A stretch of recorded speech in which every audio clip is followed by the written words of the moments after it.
Today, take a look at the Jack Boss 3-ton hydraulic service jack. And we can see on here it has a minimum of 5 1/8 inches, so you want to make sure it will fit underneath your vehicle, and it goes up to 18 5/16 inches. So you got a pretty tall lift on it. Okay. Looks like you got a spring pin on here to lock it all together. So I like that. I'm not going to need tools to actually assemble this thing. Wow, that is a nice big jack. Okay, look at that guy. I'm actually impressed. It's much more heavy duty looking than I was expecting. Yeah.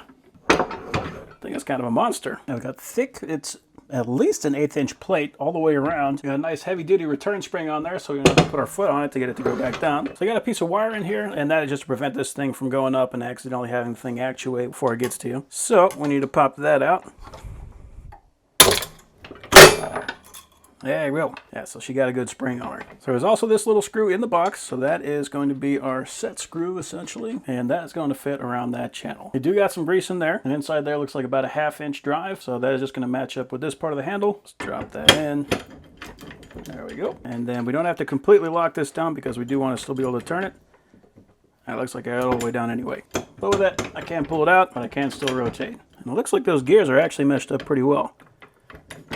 Very good. Right now we are at the minimum, and 5 1/2 inches is actually pretty low. Like compared to smaller jacks, it's a little bit more low profile than that. It's not a full low profile jack, but it is lower than a lot of jacks. I got to turn to the right, so it is locked. 1, 2, 3, 4.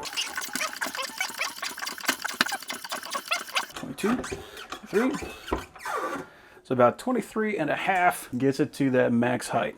And that is a pretty tall lift. Now if I loosen this guy up, that spring does draw it back down. That is nice. The only other thing we got left is to put the top of the handle on. I'm just going to push this little pin in. There we go. So that is a very nice looking big jack. So we want to make sure we are tight. We want to get under the jack point. We want to make sure that the tires are chalked.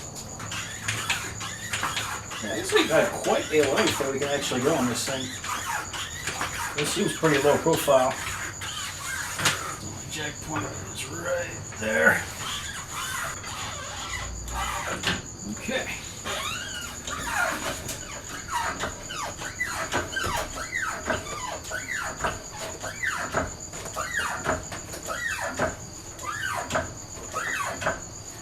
Well, we are way off the ground, so if I need to get under there, if I need to change the tire, I'll be able to do that no problem. We want to make sure we lift the jack handle all the way up before we let it down, and then give it a slow twist.